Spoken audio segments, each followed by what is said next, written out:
শহীদ ওসমান হাদির হত্যার বিচার নিশ্চিত করার মধ্য দিয়ে বাংলাদেশকে আমরা একটি ইনসাফের রাষ্ট্রে পরিণত করব ইনশাআল্লাহ।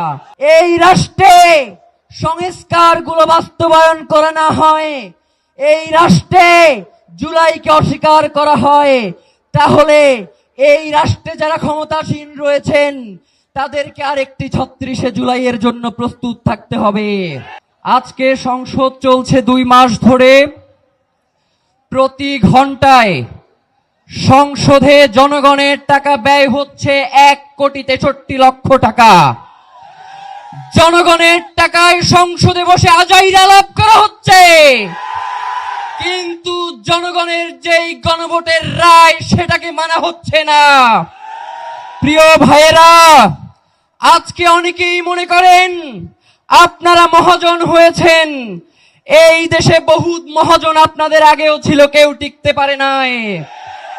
সুতরাং আপনারা যদি মনে করেন নতুন মহাজন হয়ে এই দেশের মানুষের উপরে জুলুম নির্যাতন করবেন, তাহলে আপনাদের সাবেক মহাজন যে দিল্লিতে বসে আছে তার সাথে আগেই কথাবার্তা বলে কোথায় গিয়ে থাকবেন সেটা পরিষ্কার করেন।